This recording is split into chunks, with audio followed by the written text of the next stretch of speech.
Hey, welcome guys. Good morning. Welcome to a new episode of ADHD. Um, Today I'm working on a deep house Chicago influenced track. Last weekend I went out to a club after a long time. I'm also getting a bit older, so it's not very much into my interests anymore. But last weekend they invited Chez Damier because it's one of the biggest influences of house music. I had to go, and I was happily surprised about the vibe, the community, the music, genuine dancing. It's been a very inspiring evening. So of course I had to use my inspiration of that night and to create a track out of it. So let's get into it. So starting with the groove, basically.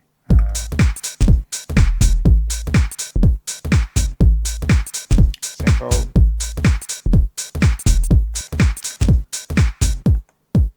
The kick, a second kick.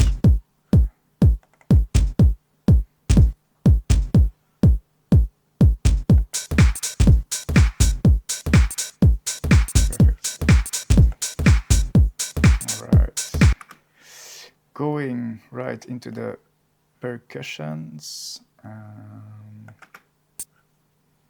close heads, tom. This one is not activated. Let's check, yeah, this one, clap. So house track, Chez, of course. I had to name it like this just to separate them from the others. Usually in almost all my tracks I use a 909s. So this time I try to cut the routine and use a total different kind of clap, which gives the track a total different vibe as well. So I'm happily surprised with the results so far. Adding the open heads, second as a layer, and in totality,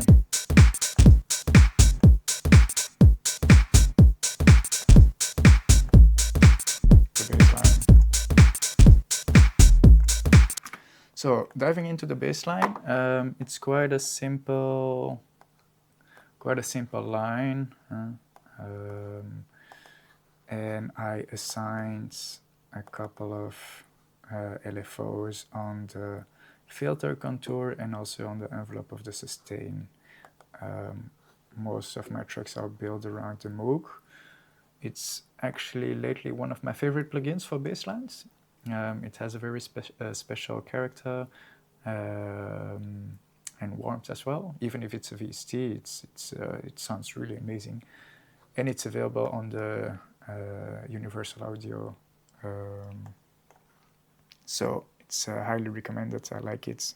Probably I mentioned it in the previous video as well, but that's it. The bass line, of course, I sent it through my Autoboom, and by adding the Ampex, it has like that very present noise flow, which we like. So that's without Ampex.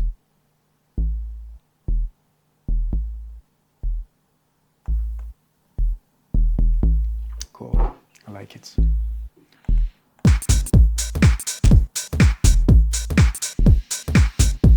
Okay, as a melody, I started on this sample, I guess, not sure where I get it from, RVHD, no idea. So I used the two first notes and I pitched them into the piano roll, a couple of tones above its original sound. And it has this kind of vibe.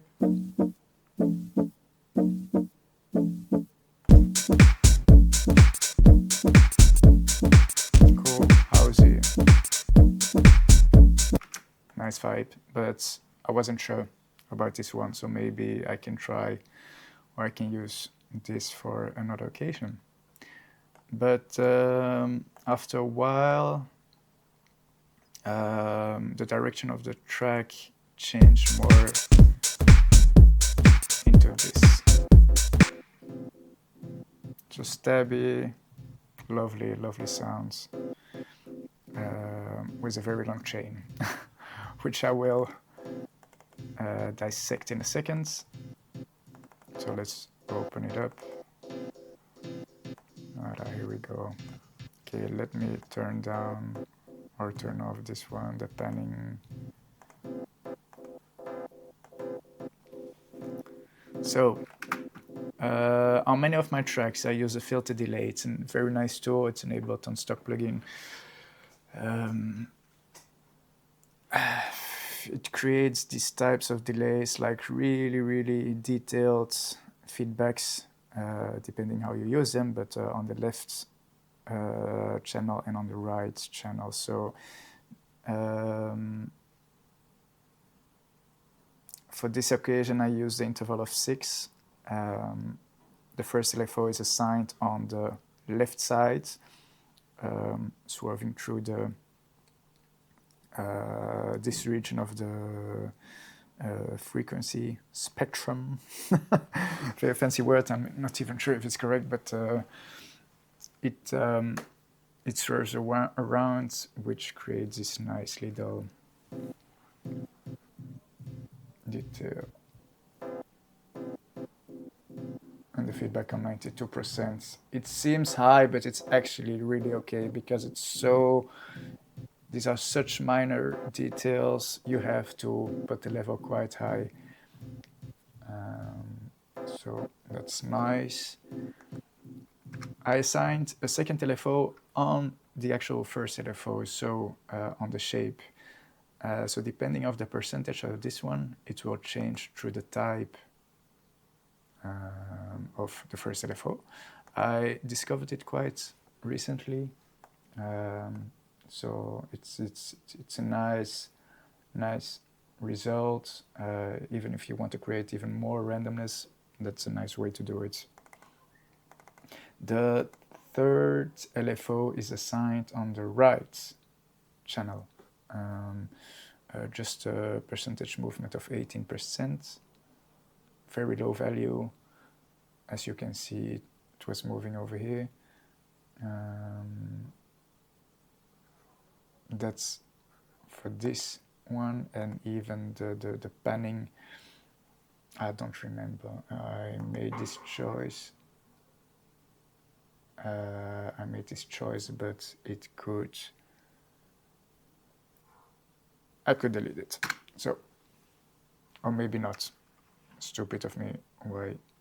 Probably it will have an effect, but I don't remember why. So let's go back.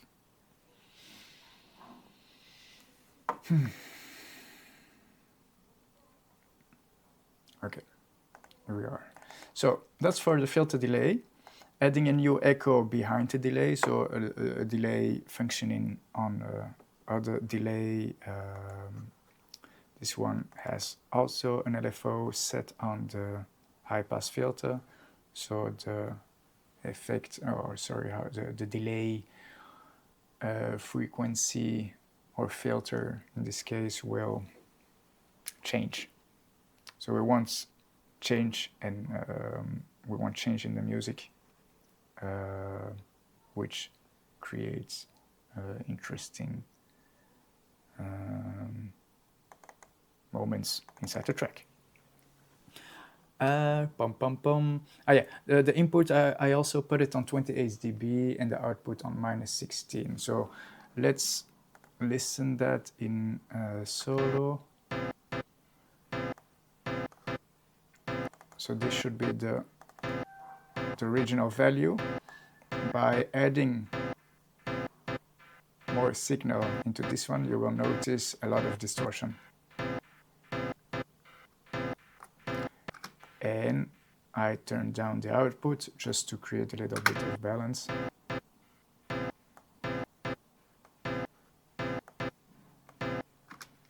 Just for not overwhelming the steps in a way. Distortion is nice, but not too much, so be careful on that. So adding value in the input and devaluing the output creates a nice little effect as well. Harmonic distortion, let's keep it like that. So in totality,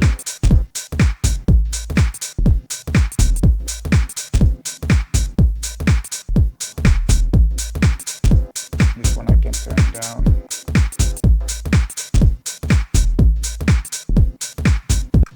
Okay, so I went on this direction of the track, but it's actually not the final result. So what I did is open a second audio channel and route the MIDI into this one, so I could record the audio only with all the effects going on. So the end result was this.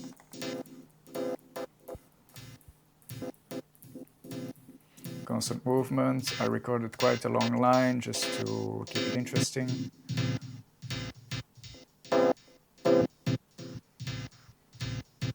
You hear the distortion in the background. It's nice, I like it so much.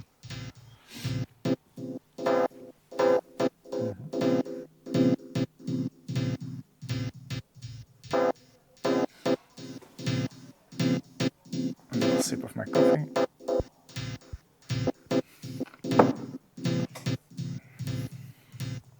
Okay, this part just a peek, just in case, well, for the arrangement of the track, it's nice to have both. The first 3 versions, as you can see, 100% wet. So I've put this little knob on 100%, which created this effect. So the delays were lagging, which created a very nice result. Sometimes you just have to mess around, and I probably know, or you probably know, that I'm not a very technical guy. Well, in a way, yes, but not in theory, you know. I like to mess around with things. It's like people, they like to mess around with their machines. I like to mess around inside of the program. So surprising results comes out, and that's all about, you know. Okay. So these parts are very nice for in the beginning of the track, same as this one. Variation, always variation. And then probably I'll be ending on this part around 4 minutes of the track and end it like this. I'm not sure yet, but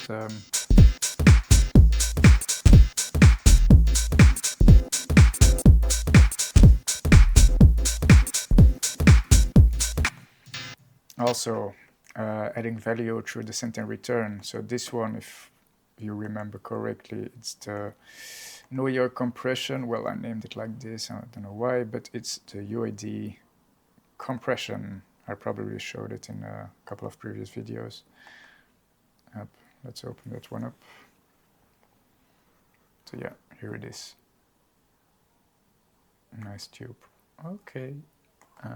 And then of course the Ampex. Let's open that one up. Vintage Punch and Glue. That's a preset I use with this little change. Anyway, so for me it's important they are present inside my track because they add a lot of information to the sounds. More character, more layer, and that creates uniqueness in a way. So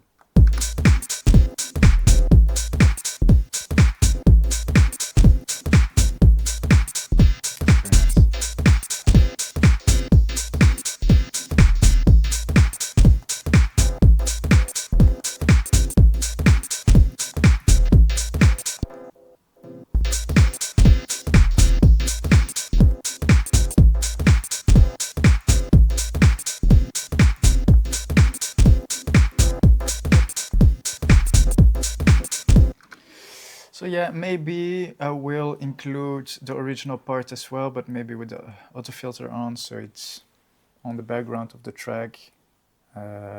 Whenever there's a low moment over there, this one might compensate with the little gaps.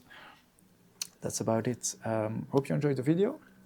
Hope I showed you some new things as well. And if you have any questions, hit me up. Take care. Bye-bye.